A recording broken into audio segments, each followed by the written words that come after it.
Salut à tous, bienvenue sur la chaîne officielle de Mensa Master.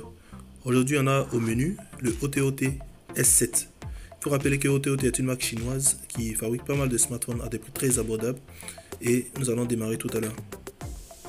Avant cette vidéo là, j'avais déjà eu à présenter le B10, le OTOT B10. Vous pouvez cliquer juste en haut pour voir la suite, mais aujourd'hui il n'est pas au menu. Donc on va revenir au S7. Comme vous pouvez le constater, le boîtier est encore tout scellé. En arrière nous avons quelques caractéristiques basiques du téléphone. Également sur les côtés, le slogan et le site web de la marque. Abonnez-vous à la chaîne pour garder l'actualité. A tout à l'heure.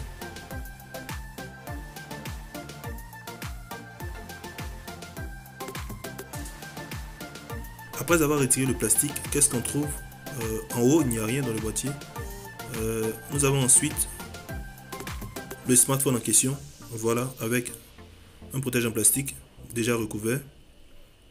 Ensuite, nous avons un protège écran, un câble USB 2.0, le boîtier du chargeur qui est juste là et des écouteurs. On va essayer de voir comment sont plutôt les écouteurs de OTOT S7. Voilà, pas mal, des écouteurs intro.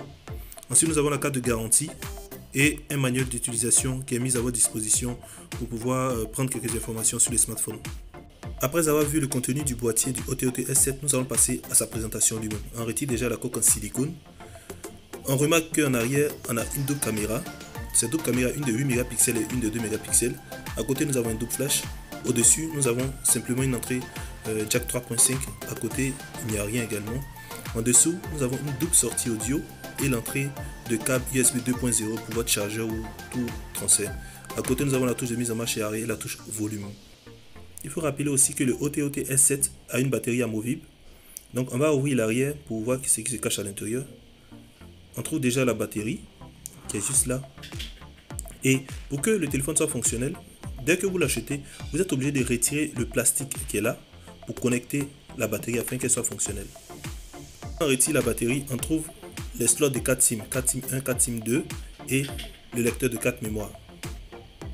Donc comme je l'avais dit, c'est là qu'il y a un protège qui est mis pour pouvoir garder l'énergie de la batterie. Donc on retire avant de pouvoir connecter pour que le téléphone soit mis en marche. Le OTOT S7 tourne sur un système Android 8.1 Go Edition. Il a une caméra avant de 5 mégapixels, il est 3G, il a 1 Go de RAM et 8 Go de mémoire interne. C'était un peu tout pour ma présentation. N'oubliez pas de vous abonner pour garder l'actualité sur toute la technologie et sur tous les smartphones qui sortiront en Côte d'Ivoire. C'était Mensa Master. Au revoir.